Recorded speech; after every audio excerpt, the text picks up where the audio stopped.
When it comes to historical inquiry, an argument from silence is when someone comes to a conclusion on the basis of an absence of statements. Now, this is generally not used as a valid way of discerning what is fact and fiction when it comes to history, yet many will unintentionally use this argument against Jesus and several events mentioned within the New Testament. Now, it typically goes that Jesus and his actions were so miraculous and so important that had they really happened, other people besides Christians would have mentioned them, and because they don't, that means they probably didn't happen. Now, this could seem convincing when heard initially, but it doesn't take long to see the various flaws with this argument. The obvious thing is that had others mentioned these things, then they probably would have been Christian, but because they're Christian, they can't count as a non-Christian source attesting to what Jesus did. I think you see the problem. Demanding a non-Christian source attesting to the truthfulness of something that would only be believed by a Christian is a tad bit unlikely. But let's say there was a non-Christian who could attest to these things for whatever reason, it would still be unlikely that we'd have what they said anyways. You see, it's commonly made a big deal that the number of sources on Jesus is very few. The atheist YouTuber Holy Kool-Aid compares the evidence for Jesus and George Washington to make a point similar to this. But this is a misunderstanding of the first century with 21st century ideas about the world and how it works. We live in an age of technology where anyone can write about anything whenever they want, and these writings are easily accessible. In the first century, only about 3% of people could read or write. The literacy rate in the United States as of 2018 was around 99%, a pretty large difference if you ask me.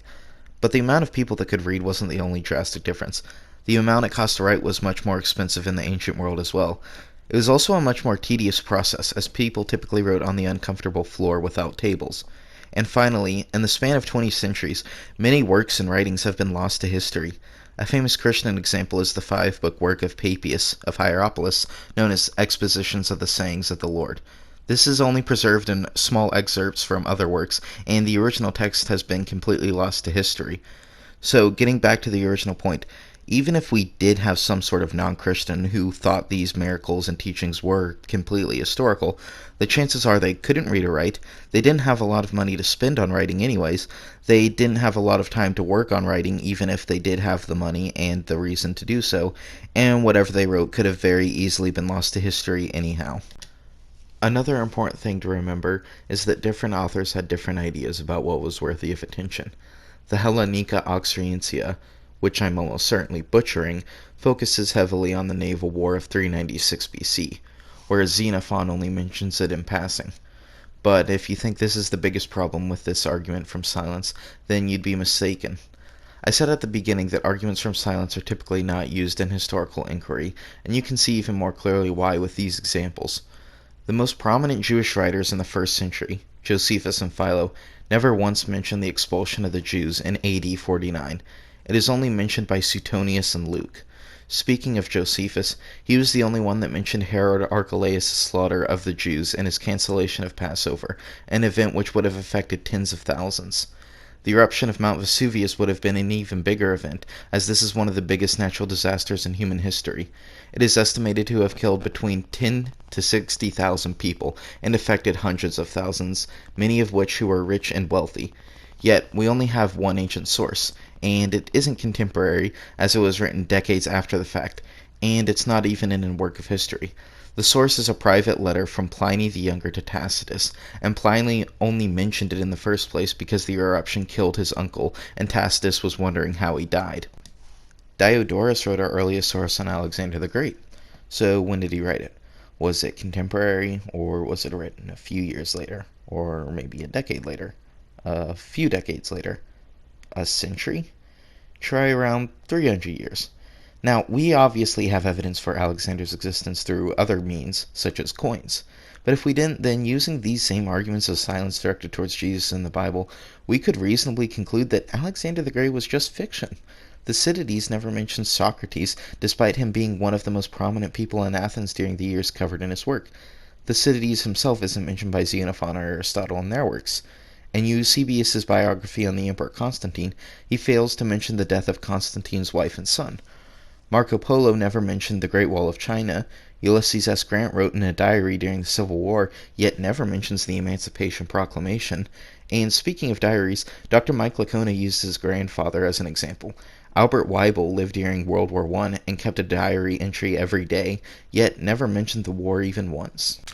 So as you can quite clearly see, if we're supposed to throw out biblical events, even non-miraculous ones, on the basis of someone else didn't say something, then we would lose a lot of known history if we were being consistent.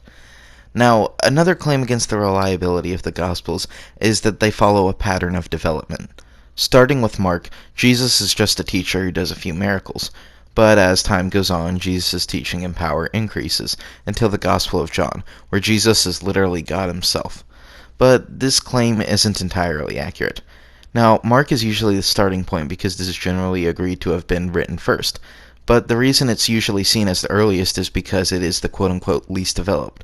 So it seems that one may have to assume their conclusion of development so that they can place Mark as the least development. Now, personally, I don't have a strong opinion one way or the other, so I'm fine with accepting Mark as the first gospel. But even then, that won't change much for the one who wants to say the gospels were just development over time. If we look at miracles, then we'll notice that Mark has 20, followed by Matthew with 21, and Luke with 22. Now, I suppose this is an increase, but it's so small and unnoticeable that it can hardly be argued to be the result of development as opposed to mere coincidence.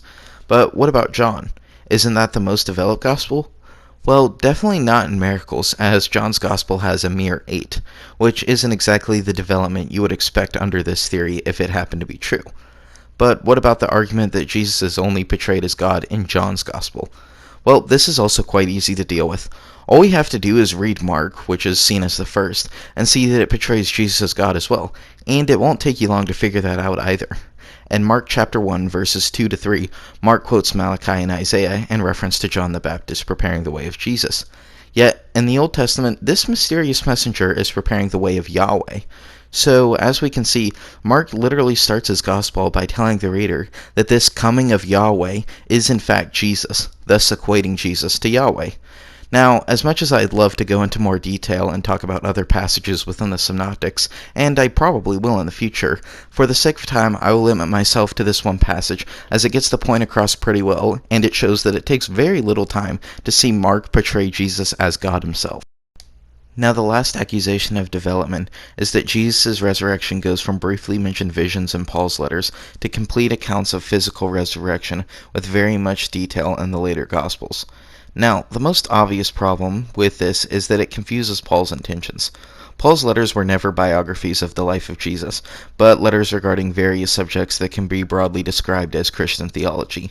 He was never trying to relay an exhaustive account of the life of Jesus to his readers. Furthermore, we can't even really say that Paul didn't describe a physical resurrection. In 1 Corinthians 15:4, when Paul cites an early creed, he says Jesus was buried and then rose again 3 days later, which is a very weird detail to mention if Paul didn't think this was physical. But I don't even need to assert that this means that it must have been physical. The point is that saying that Paul definitely only believed in a non-bodily or visionary resurrection doesn't hold up to scrutiny when we examine the text. But what about the Gospels? Don't their resurrections get increasingly physical? Well, not really. Mark doesn't give us stories of any appearances, but he does report Jesus' burial in a tomb and the subsequent empty tomb afterwards. I can grant here as well that this may not necessarily mean a physical resurrection, despite how odd this detail would be if it was just visionary or non-bodily, but it still gets the point across that this definitely can't be asserted as undeniably non-physical within Mark's account. Now, as we move on, it becomes more and more clear that Jesus' resurrection was physical, as Matthew, Luke, and John explicitly portray Jesus as partaking in physical interactions. So, just to summarize, we have 2 sources that portray Jesus' resurrection as leaning towards physical, and 3 as being explicitly physical. Now, with that being said, thank you for watching.